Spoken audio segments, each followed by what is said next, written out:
Good evening, everybody. Great to be connected with you in this way, and no doubt we're going to be doing more of this in the future with the isolation that we're all starting to feel. The title of my talk tonight is Clearing the Fog, and it's hard to believe that 3 months ago when we put this together, we were concerned about these issues, but totally oblivious to what was coming down the track at us. So tonight is really a long game discussion. It's a long game presentation. We've got some real stuff to deal with our businesses and our families in the short term.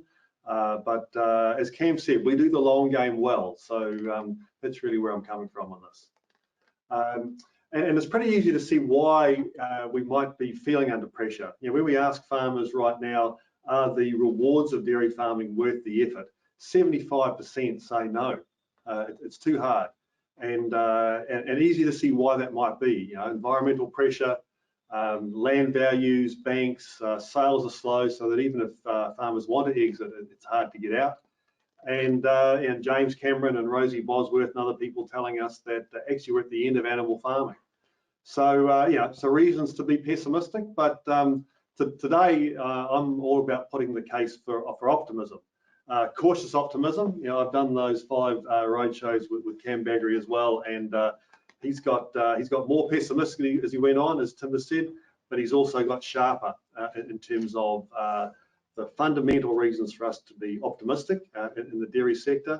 And what I'm going to talk about today is how we're going to deliver on that, and how as individual farmers you can build that optimism into your business.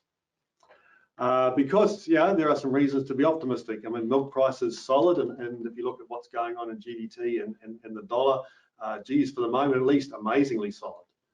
We're producing a great product that the world needs more of. You might have heard of the Lancet report.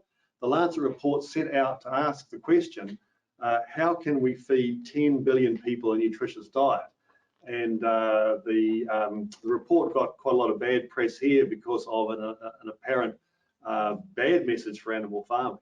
For the dairy sector, the message is pretty positive. To feed 10 billion people a nutritious diet, as the Lancet people saw it, we need twice as much dairy as we're producing now. And it turns out this is harder than it looks. This is the Perfect Day website. These are the guys who have GM engineered some yeasts, put them in a vat, they pour sugar in the top, and milk protein comes out the bottom. The really interesting thing is in 3 years they moved from reinventing milk to reinventing dairy, and that meant they've in effect they're now producing dairy proteins because it turns out that milk fat is really hard to reproduce, and given that fat is where the flavor is and all that we've seen in terms of consumer satisfaction with fat, ironic indeed if fat ends up helping to save us from the synthetics. So that stuff's all fine and interesting, and it's great to sit around and talk about that, but mostly it's outside our circle of influence. So let's focus on the things we can control, and I want to talk about 3 areas on farm where we're needing to lift performance over the next decade if we're going to be in good shape. We'll talk about profit, we'll talk about greenhouse gases, and water quality. So let's start with methane. So where are we going with methane? What's the target? Well, the most important thing that's happened in the sector here has been what's called the split gas approach. This is a really well-based science solution. It's not just a political pork barrel win. And this means that methane generated by biology, which cycles through the environment, does not have to go to net zero in order for us to achieve our Paris global warming targets. The carbon dioxide produced by burning fossil fuels does, but methane doesn't. Critical gain for the sector. We have a Zero Carbon Act now, so a target in there of 10% less methane by 2030 across the whole pastoral sector. And He Waka Eka Noa, which is the primary sector's voluntary commitment with the government to get ourselves moving on the journey towards 2030 and reducing greenhouse gas emissions. What that requires is that all farms have farm plans, including greenhouse gas and water quality, by 2025. So how are we going to get there? Well, if we have to take out 10% of methane by 2030 without any new technological innovations, it's important to realise that as a sector, we can actually do this. by taking up the least profitable feed. I mean, Tim's talked about Gary's experience, and there are plenty of others around, and by land use change. So you'll be very familiar with what's going on in the sheep and beef sector around carbon farming. So even with no technology, 10% is a doable thing.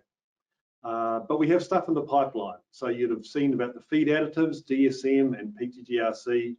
You might have heard about specialist feeds like rape and phytobeat and potentially plantain, which produce lower methane signatures. These things we expect to be ready for you to use by 2030 when we have to meet these targets.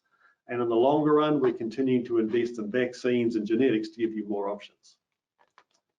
Water quality, where are we going with that? Well, essential fresh water is still in debate, and many of you will have participated in those workshops last year. We're expecting to see some national standards come out of that in the next little while. A little bit hard to know what they're going to be right now, but we're well down the track with things like fencing and stock exclusion. But we're also seeing some large end leaching reductions required in priority catchments, and those of you in Canterbury and Tararua are right at the forefront of this. So how are we going to get there? Well, the key things around essential fresh water, farm plans, good practice, tidy farming, fertilizer, effluent, raceways, cultivation, just doing the basics well to keep nutrients and soil on your farm and out of waterways. We've got to sort wintering out, particularly in Southland and Canterbury. Southland where it's more to do with mud and sediment, Canterbury where it's to do with nitrogen. And we have tools for that through the Pastoral 21 program in terms of good farm practice for wintering. We've got a range of proven nitrogen management solutions now for those farmers who are facing big reductions, reducing your nitrogen surplus, getting cows off pasture at critical times of the year, and better management of winter crops, both in terms of fertilizer in and cover crops afterwards to mop up nitrogen.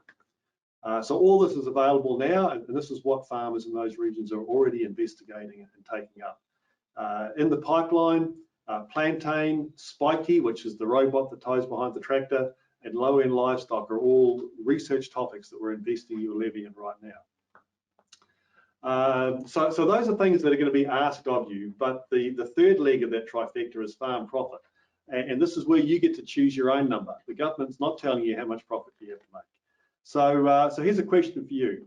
If you were putting more money into dairy farming right now, what cash flow return on assets would you expect to get to make that a good investment?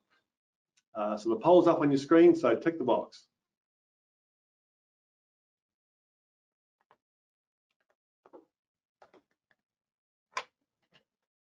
Yep. So we're up to 27%. This is like telethon for those who remember telethon.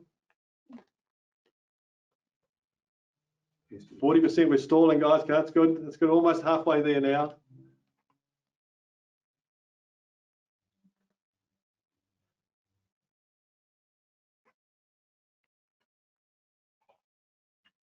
Okay, we're stuck now. Okay, so what have we got? We've got 34% at 4%, 52% at 8%. No one's willing to accept 2%. I'm very pleased to hear that.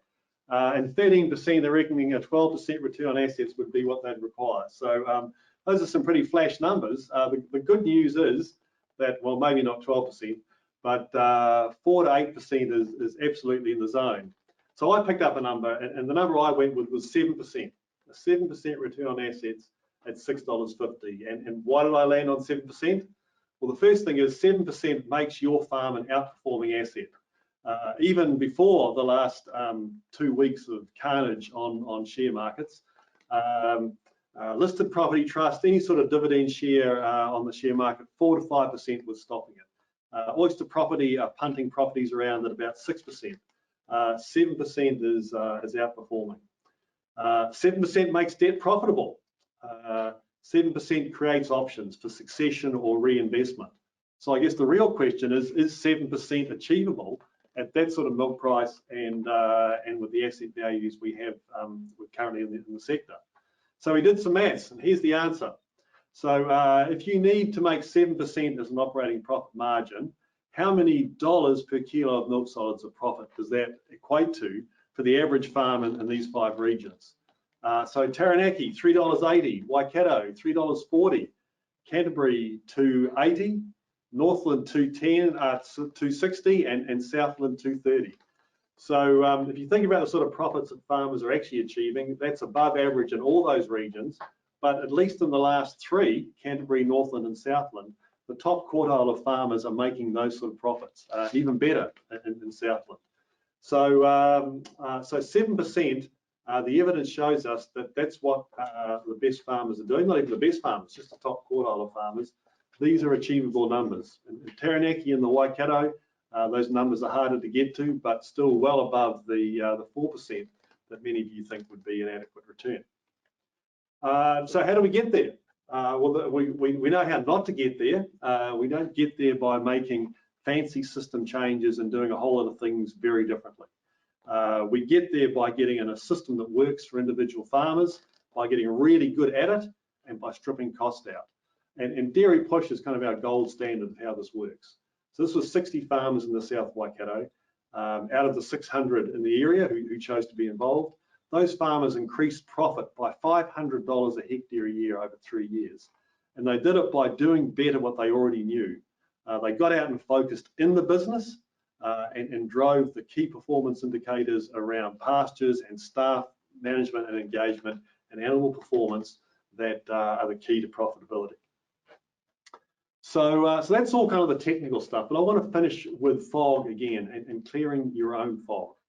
And we're all aware that in the last year or so, farmer confidence has gone down. But here's the graph that goes back 10 years. And what this graph tells us is that going up and down in confidence is just what we do. The difference this time around, of course, and even before January this year, was that this is unusual and that milk price is good and confidence is low.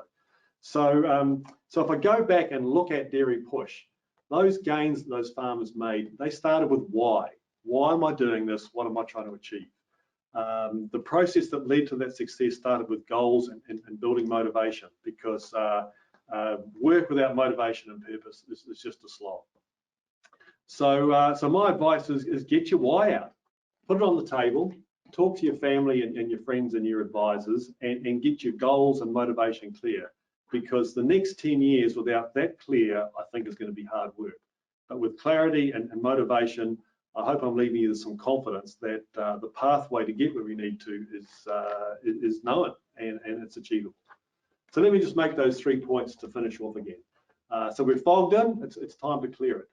I'd like to leave you with some confidence that where we're going and how we're going to get there are clear and they're in your control. I'd urge you to check your why, and my last comment is, let's get going. Awesome. Well, thank you very much for that, Bruce. So we do have one question that's come in from our readers here, or our listeners, sorry. So it's from Adrian. It says, will DairyNZ be involved in the review of Overseer? Yeah, we are closely involved with Overseer. I'm not sure the extent which we're going to be involved in any particular review piece, but we are well involved in it with the science. So the science that we do, we make sure is getting into Overseer. So as farmers, you get credit for it. And we're working with them in terms of data exchange and other things as well. So we see Overseer as a really important part of the whole system we're running, and it's got to be good and it's got to be right. Perfect.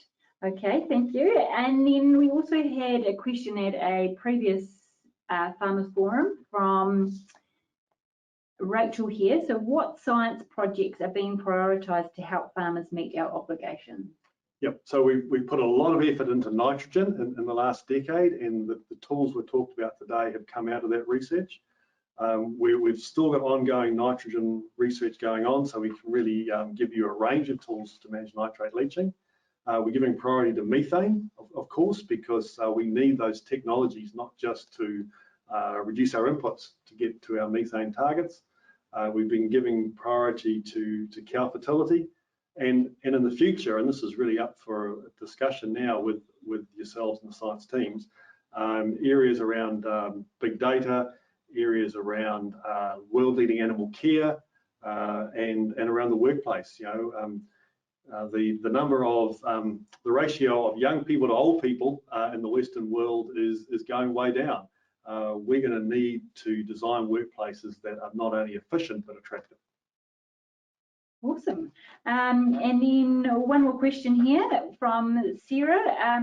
Where are the largest environmental gains likely to come from, least impact our profitability? Yep.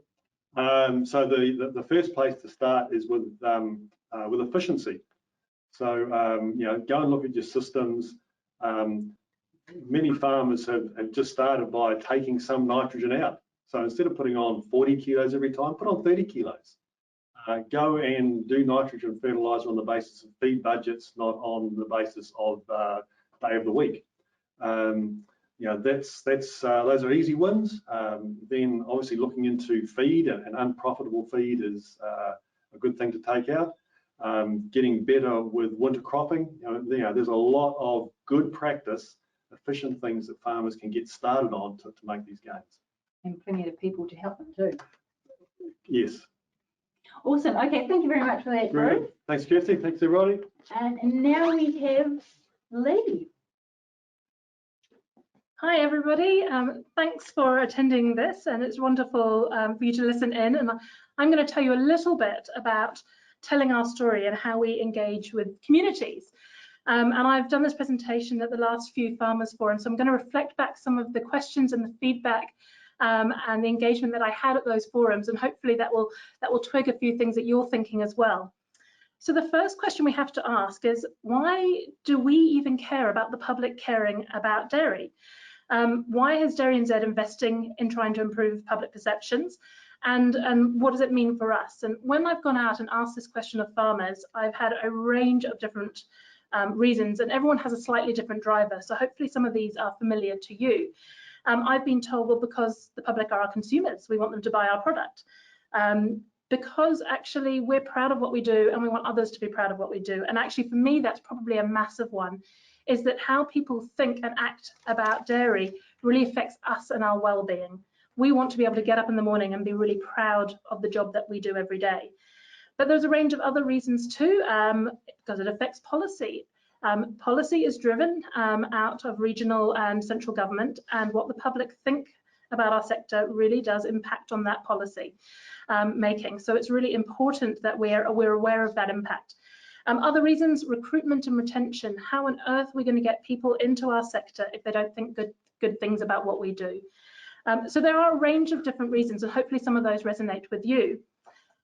So we go out and we survey every quarter about 750 to 1,000 people across the whole of New Zealand. So we've got some really robust data on what the public think about us. We've been doing this for 10 years, so we have 10 years worth of data.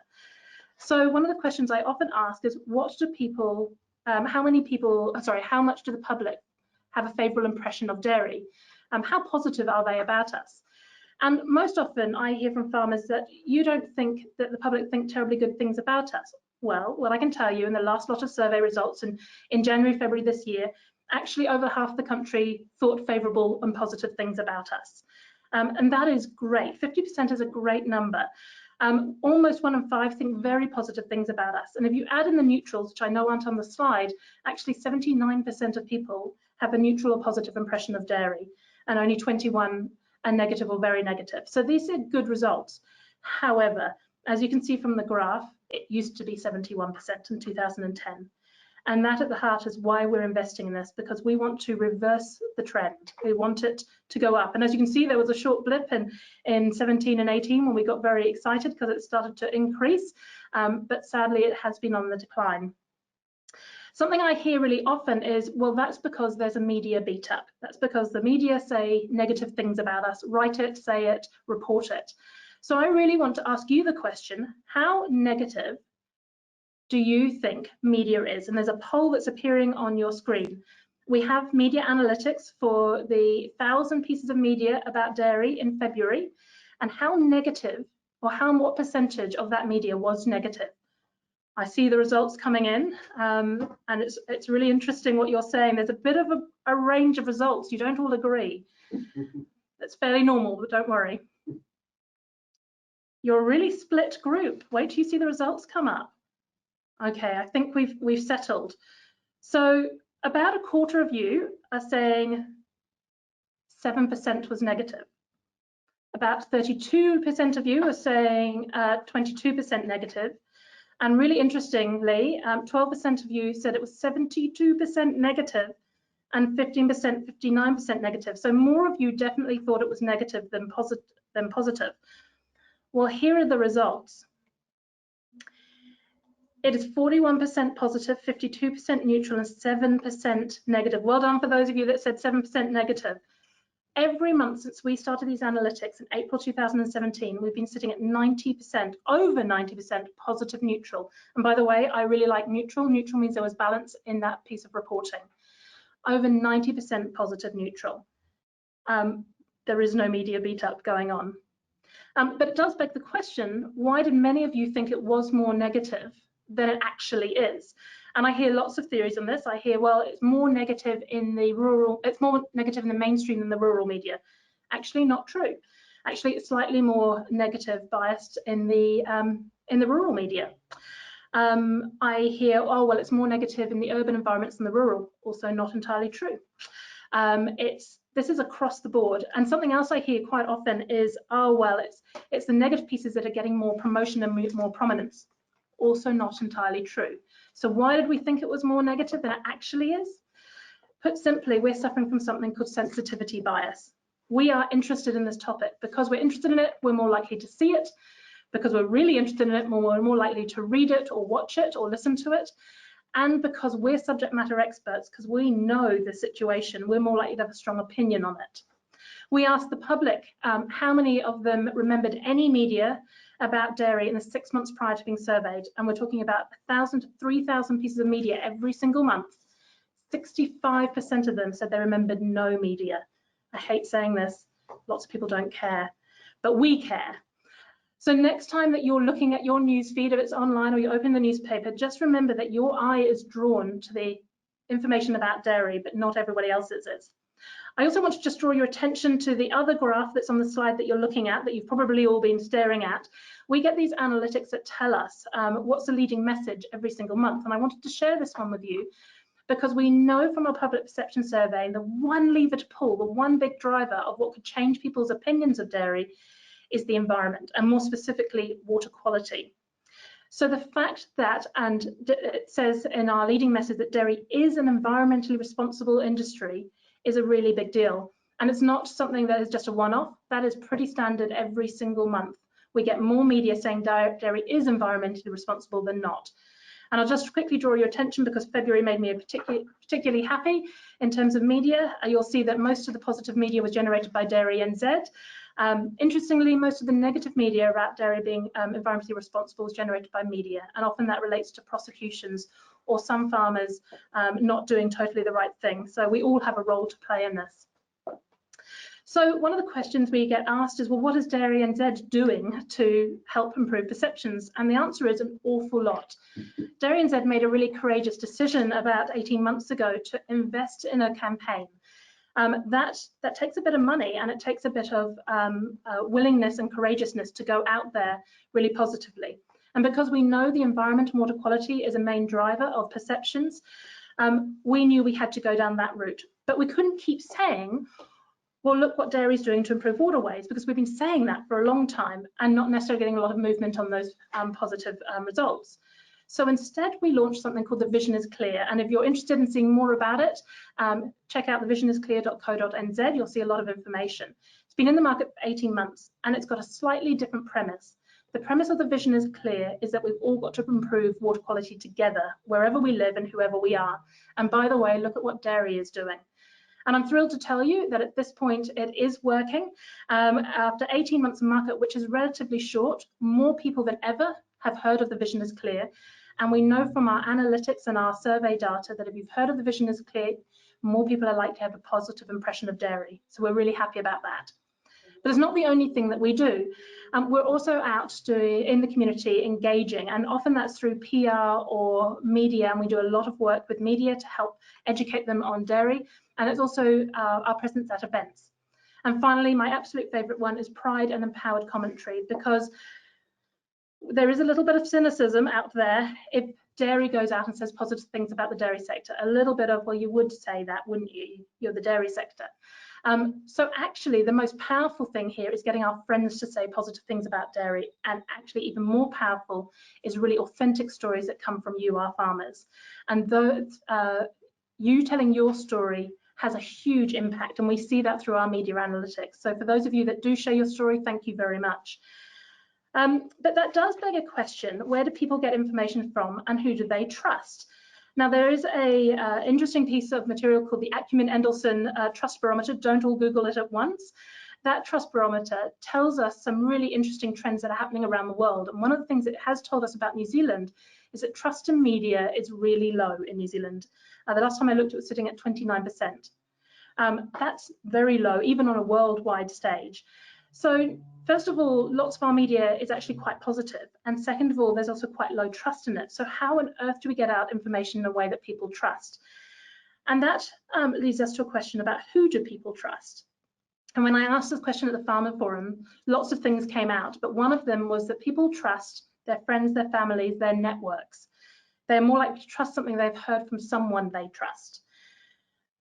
Which brings me to, whose perceptions do you influence and who trusts you? It's a question that I often talk to when I talk to farmers, which is don't underestimate how powerful you can be in your storytelling. We will keep doing everything that we've been doing, but just remember the conversations you have has the power to influence the people around you.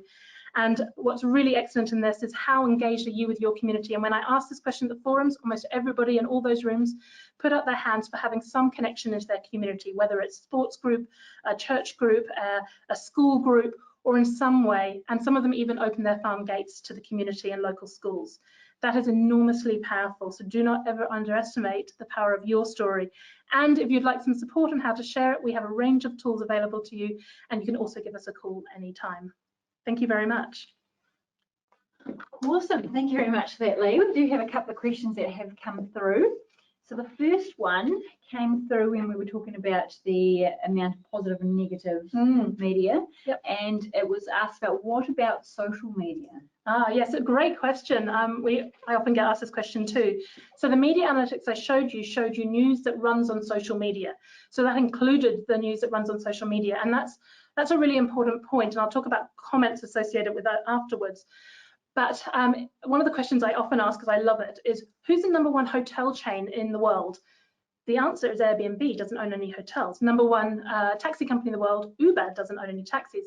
The #1 media company in the world is actually Facebook. It doesn't own any media, but it distributes it. For those of you that are on social media, how many of you get your news feeds through Facebook? And then just think of the algorithms that are sitting behind it. If you've clicked on something dairy, it's going to send you more dairy stuff. It's a little bubble. The same goes for the people who are not so positive about dairy. They're in a bubble as well, being fed lots of information that isn't necessarily pro-dairy. So social media is a big driver here, but it's often talking to people who have certain opinions one way or the other. And often the two don't always meet very well. But in terms of social media, we see it self-manage. It's a language we use really well. Often if you see something go out that's a little bit more negative about dairy, you'll see a lot of people come in with another view, and it self-manages. We monitor that incredibly closely, because if it's not self-managing, we often jump in there to support and get the facts of the situation out. I hope that answered the question. Yes. And so we also have a following question from that from Ramhari, and it's, do you think New Zealand government is positive in this sector? Hi Ramahari, thank you for the question. That is a great question, and the simple answer is yes. Almost all the politicians we engage with understand the value of dairy and engage really well with the dairy sector. However, never underestimate politics.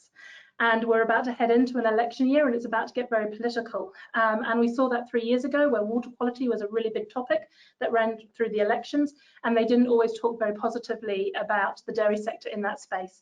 I think we can expect to see some of that again, but that doesn't necessarily mean that they believe negative things about the dairy sector. It just means that some politics are at play. I can tell you that our policy team, who have a lot of engagement, as our CEO and board do, with politicians, in the most part, most politicians are really happy to engage with us and want to learn more about dairy and dairy farmers. Perfect. And one further question that we had earlier was from Jeremy. Has the farmer investment in the Vision is Clear improved what the public think of dairy? Yes, it has. Yes, and I used some of the stats earlier. So we know that more people than ever have heard of it. We've seen a steady stream up. So currently, based on our survey data, about 20% of the country have actively heard of the Vision is Clear. That's a big number, by the way. That's a really good number. I think it take years to get that kind of reach. So we're really happy with that. And there is a direct connection to those that have heard of it and positive perception of dairy. But even better, and I have to be honest, I did jump up and down when this result came through our survey data a couple of weeks ago. We've asked the question, who of the public, who do you think is the main polluter of waterways? And I have to be honest, rather depressingly, for a while, lots of the public have said dairy. Last lot of results, we saw a change, and they have rated business and industry at the #1 polluter. And now that is quite a big deal. That means there is a shift in the thinking around who's impacting on waterways. And I think some of that is a connection back to our Vision is Clear campaign. Awesome. No, thank you very much for that, Lee. And now we'll pass it on to Tim. Thank you. Hello again, everybody. Look, so our future priorities is the thing I want to talk to you about tonight. So with a levy vote just around the corner, voting peaks I should go at mid-April. This is something we've been contemplating for 12 months or so. What the future priorities are for us as a dairy sector and for you as farmers and as owners of DairyNZ. So it is really about looking back at where we've come from, how we've done, where we are today, but really importantly, where we're going in the future.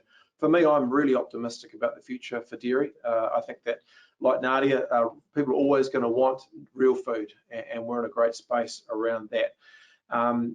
I think there are two key issues we've got to watch: how we care for animals and also, debatably, environment. I say that because for many things, I think there are myths and dogmas that are formed as to the relative merits of, say, plant-based or synthetics versus dairy. For example, if you take soy milk, most people won't know that soy milk has double the footprint, the carbon footprint, as dairy does on a nutrient basis, let alone how well it gets absorbed. So these are things that we've really got to get out there. So look, the future is positive, but it doesn't mean we can rest on our laurels. And there is still a need for change, like any business out there in society. We've done it before. It's hard for some, but we've got a great track record here, whether it be responding to market signals or actually innovating on at a farm and investing in R&D over many decades. There are challenges, but there are also a great number of opportunities, and that's where we really need to focus our efforts. Dairy Tomorrow is a positive story for us. We have a sector strategy, which is our blueprint for success. Look, the good news here is we're actually doing a lot of what's in there already, but at the same time, you know, it's going to take a real collective effort, and we're on our way with that. So as part of this levy process, we wanted to come out to you and find out your views. And so on November and December last year, we hit the road, about 35 meetings across the country. A little over 500 farmers attended these. And there were some key questions that we got back too. For example, how are we telling the good stories that are happening at a farm level now? How are we attracting people to the sector and upskilling them? We also had questions around fairness of biosecurity levies between the government, beef sector, and also dairy, which is fair enough. And another one was actually, well, how do you as DairyNZ decide where to invest our levy? And of course, we were looking for guidance too from farmers. So I want to take a moment now and put another poll to you to get your quick insights into where you think a lot of the priorities are. You only get one choice though. So if we go to that right now, and we'll give you some time to pick your key priority area.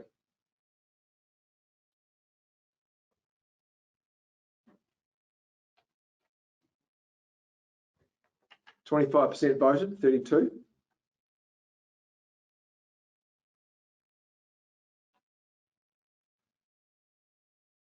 Still voting.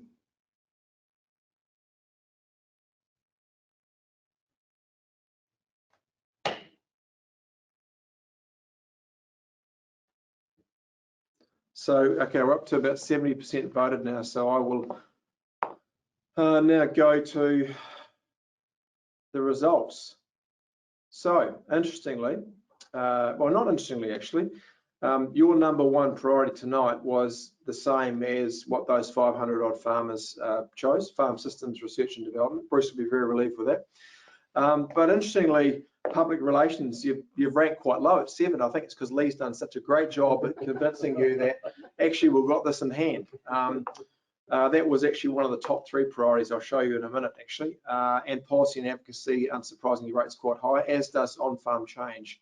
So look, there's some fairly consistent, I guess, feedback from you there with those 500 odd farmers that participate in these. This is a diagram which relates to what we've just done. It's a 2x2, if you like, and on the vertical axis, it's the importance as rated by farmers doing this exercise of these functions to the farmers. High importance at the top, low at the bottom. I say functions as distinct from issues like reducing methane or increasing profit or getting better pasture persistency or better fertility in cows.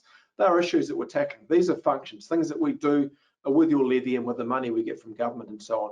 So importance on the vertical axis to you, everything there is pretty much important, is what we got from these farmers. On the horizontal, you've got the actual priority for levy spend. So is this something that I want to spend my levy dollar on? A lot more variation there amongst these issues. Of course, right at one end, high importance. So your right-hand side, you've got farm systems research and development and policy and advocacy. Back to public perception and of course supporting on-farm change, just like you did tonight, rates very highly as well. And then down to formal training. So they're all important, but there was a variance of views which was fairly consistent across the meetings, 35 meetings, as to where the levy gets rested. Now, these top 3 or 4 areas are actually very consistent again with the quarterly surveys we do with farmers. So there's been quite a consistent picture for us built up over time. So we took that data and the countless discussions we get to have with farmers, which are really helpful, and of course the surveys. And we've now come up with a pretty straightforward, simple pitch, we believe, for you as to what we want to deliver going forward, should we get that support in the next levy vote. It's based off our purpose for DairyNZ, which is delivering a better future for farmers, for the public of New Zealand, for our consumers, and for those who support them, delivering a better future. That's what we're all about. And there are 3 key prongs to this approach. Firstly, developing better solutions through science. So things that we have actually relied on for decades now. Innovations, not only in the lab, but also on farms as well. The second one is something we've grown a lot in the last 10 years or so, and that's shaping a better future. So we're talking about being engaged with policy, decision making, bringing science and economics, working alongside others like Federated Farmers to do that, and the public advocacy piece, which Lee's talked about as well, which you haven't rated so highly tonight. And number 3, supporting better farming. That's where it all happens, of course, in the regions. So we're talking about getting alongside farmers in discussion groups, supporting the whole range of other entities out there that are doing leadership things, Dairy Women's Network, SMASH, SIDE, Dairy Environment Leaders Forum, and so on, once a day milking conference, all those kind of things your levy's going into to keep those things ticking over. And of course the data at a farm level with dairy base that helps benchmark and decision making, and using that data of course in policy pieces like essential freshwater too. So that's the 3-prong approach: developing better solutions, shaping a better future, and supporting better farming. So that leads me to the last slide now. Then this is really about the levy vote that we have in front of us. So I reiterate, I'm really optimistic about our future, and we've got to make sure we're focused on the opportunities as well as the challenges. We've got a great strategy in Dairy Tomorrow. It is aspirational, it's bold. Collectively as a sector, we're working on that now with the other partners. You've got the dairy companies, you've got Dairy Women's Network, Federated Farmers, all in there together, working with DairyNZ, and of course farmers doing the hard work on this stuff too. It's going to take a collective effort. That's why I talk about the other partners to deliver on. That's not DairyNZ's job alone, and we won't deliver that by ourselves. But we certainly want and can help lead much of this stuff going forward. We want to help deliver on that with you, our farmers. That's why this levy vote is so important. It's about a strong mandate, a really collective effort, which is really key right now with so much uncertainty out there. We want a strong signal to the government and the public, and most of all to ourselves, that we're united and we're working together on this. So the levy vote runs from mid-April through to the end of May. Every farmer who receives income from milk solids is eligible to vote, so not only owners but share milkers as well. We'll have that period, as I say, of voting of about 6 weeks. We're going to run with the 3.6 cents a kilogram of milk solids, which gets reviewed annually, which is the current rate of levy. And we'd encourage you to vote early. The earlier you vote, the more time we can spend on doing things that really matter to you, as opposed to chasing you up to have your say. So lastly, I just want to leave you with a message that although there's a lot of challenge right now in front of us, it feels a bit foggy. Bruce has hopefully cleared a lot of that. Lee's given you a lot of confidence. I'm really confident that we can farm together with confidence into the future. Thanks very much. Awesome, thank you very much for that, Tim. It's a bit quiet on the questions, but I do have one here from Vanessa here. So the future is even more foggy with coronavirus. So what impact do you anticipate it having on the dairy industry in the short and the long term? Yeah, very good question, Vanessa.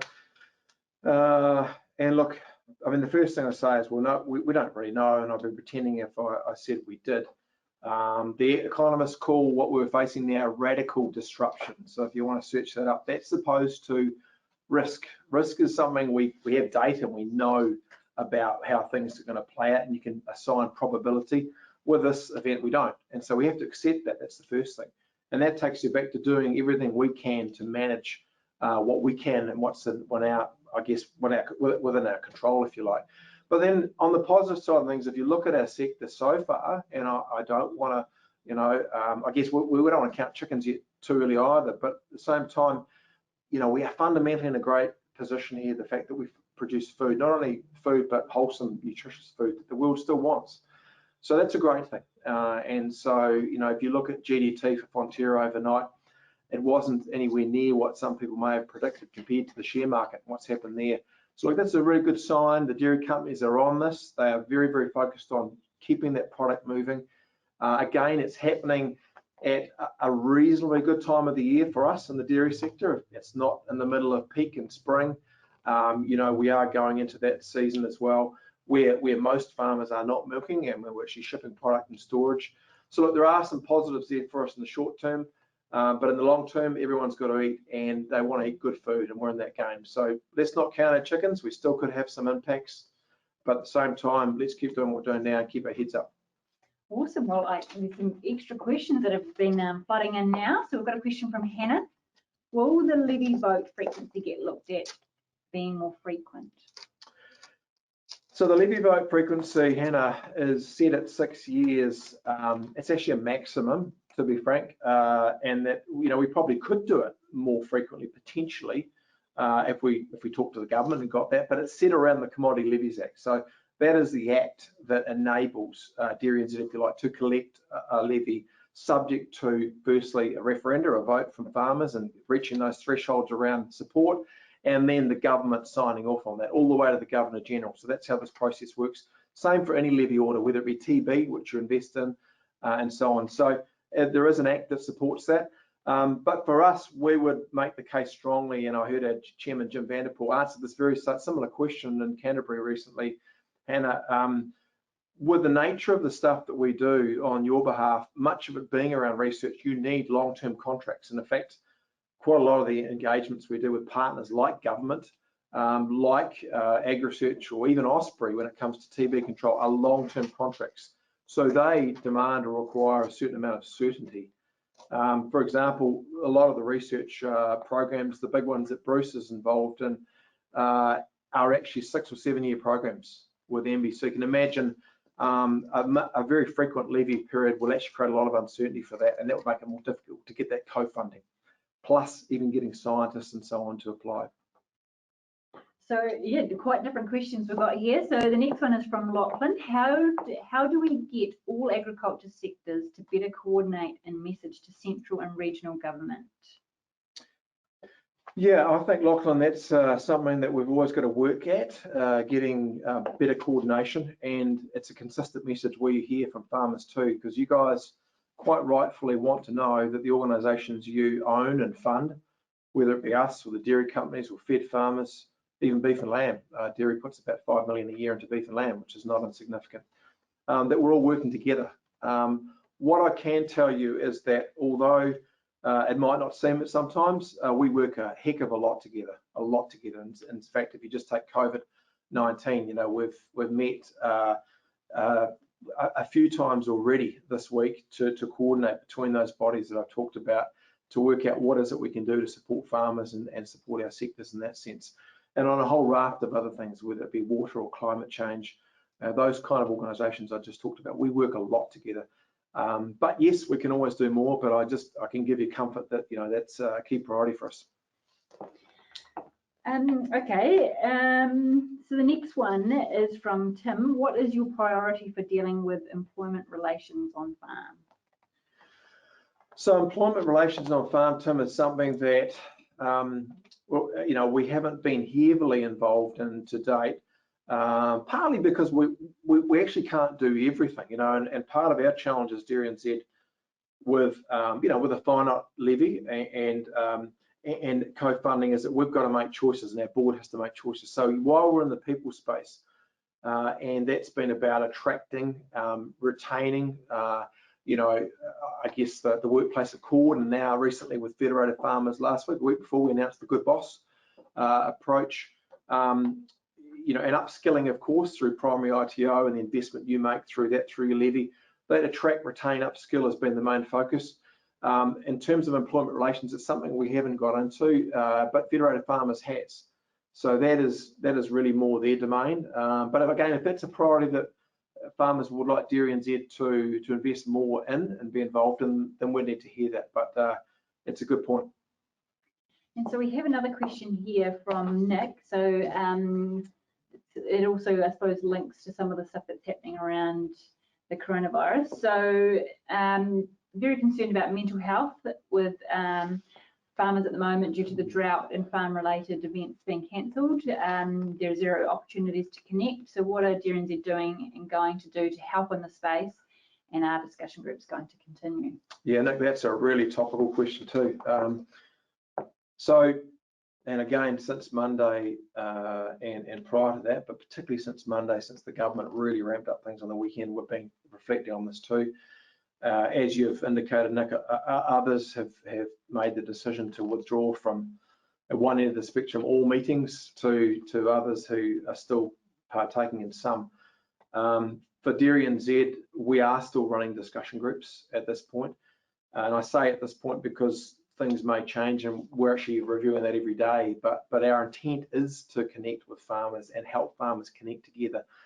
Because unlike, say, a processing company whose main job really is to hopefully maximise the value of the milk and get you as much money as you can for your milk, our job is to support you in a broad range of things. And that involves that connection. So we would dearly love to continue those things and we will try to do that. Obviously, we've got to think about how we change, how we do that and make sure that everyone is safe in that sense. So we're looking at that as well. But for the time being, we want to keep doing them.